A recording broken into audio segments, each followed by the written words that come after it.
Assalamu alaikum, dear viewers. Welcome to my channel. আজকে আমরা right form of verbs, the agreement of verb with the subject এ পর্যায়ে একটা নিয়ম শিখব। নিয়মটা হলো, যদি চিরন্তন সত্য বোঝায়, সেন্টেন্সটা যদি চিরন্তন সত্য বোঝায় তাহলে সেন্টেন্সটা প্রেজেন্ট ইনডিফিনিট টেন্সের হয়। যেমন যদি বলা হয় পৃথিবী সূর্যের চারিদিকে ঘুরে, হ্যাঁ, এরকম সেন্টেন্সে রাইট ফর্ম অফ ভার্বসে এরকম লেখা থাকতে পারে, দি আর্থ, ব্র্যাকেটে দেওয়া থাকলো to move, the earth to move round the sun, round the sun, the earth bracketed to move round the sun. এখন আমাদের দেখতে হবে যে সেন্টেন্সটা the earth bracket to move round the sun, অর্থাৎ পৃথিবী সূর্যের চারদিকে ঘুরে, এরকম সেন্টেন্স হলে আমরা ধরে নেব যে সেটা প্রেজেন্ট ইনডিফিনিট টেন্স হবে। তাহলে আমরা এখানে লিখব দি আর্থ প্রেজেন্ট ইনডিফিনিট টেন্স হলে সাবজেক্ট যদি থার্ড পারসন সিঙ্গুলার নাম্বার হয়, ভার্বের সঙ্গে এজ, প্রিন্সিপাল ভার্বের সঙ্গে এজ বাই এজ যোগ হয়। এখানে এটা হলো প্রিন্সিপাল ভার্ব, তাহলে আমরা মুভ লিখবো, মুভ তার সঙ্গে এজ যোগ করবো, মুভস রাউন্ড দ্য সান। এটা হলো রাইট ফর্ম অফ ভার্বের, এটা হলো সঠিক সেন্টেন্স। তো এখানে আমরা দেখতে পাচ্ছি agreement of the verb with the subject. Verb হচ্ছে মুভ, হ্যাঁ, এগ্রিমেন্টটা হচ্ছে সাবজেক্টের সঙ্গে উইথ দি সাবজেক্ট। সাবজেক্ট হলো দি আর্থ, যেহেতু subject third person singular number, এই জন্য এখানে এজ যোগ আছে, the earth moves round the সান।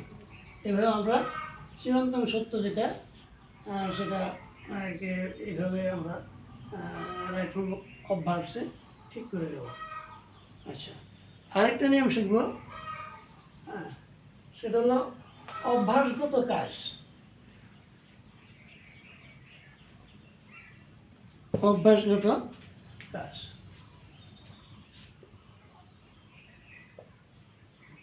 অভ্যাসগত কাজ, অভ্যাসগত কাজ, হ্যাঁ, অভ্যাসগত কাজ এরকম যদি বলা হয় যে আমি প্রতিদিন সকাল 7টার সময় চা খাই, তাহলে এখানে এরকম ব্র্যাকেট দেওয়া থাকবে, আই ব্র্যাকেটে লেখা থাকলো to take tea, I took tea at 7 every morning,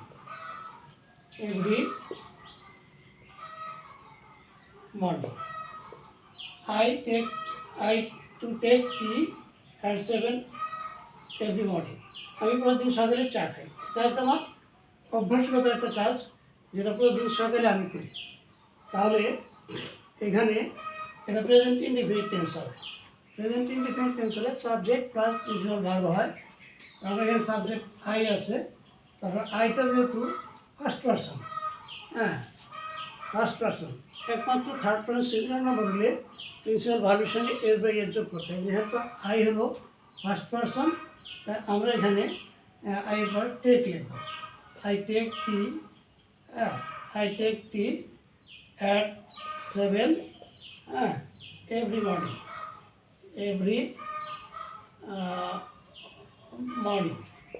আমি প্রতিদিন সকালে চা খাই। হ্যাঁ, এরকম যদি বলা হয় যে সে প্রতিদিন 8 ঘন্টা লেখাপড়া করে, হ্যাঁ, সে প্রতিদিন 8 ঘন্টা লেখাপড়া করে, তাহলে এরকম এটা তার অভ্যাসগত কাজ। হ্যাঁ, হি দিয়ে ব্র্যাকেট হয়তো দেওয়া থাকবে রাইট ফর্ম অফ ভার্বের জন্যে, ব্র্যাকেটে টু রিড, হ্যাঁ, তারপরে লেখা থাকলো 8 hours, 8 hours a day। সে প্রতিদিন অর্থাৎ দিনে সে 8 ঘন্টা লেখাপড়া করে। এটা তার অভ্যাসগত কাজ। হ্যাঁ, অভ্যাসগত কাজ যেহেতু সুতরাং এটা প্রেজেন্ট ইনডিফিনিট টেন্স হবে। আর প্রেজেন্ট ইনডিফিনিট টেন্স হলে এখানে হি, তারপরে হলো এখানে আছে রিড, টু রিড। তাহলে he third person singular number, present indefinite টেন্সে রিড, তাহলে ভার্বের সঙ্গে এর যোগ হবে, হি রিডস। হ্যাঁ,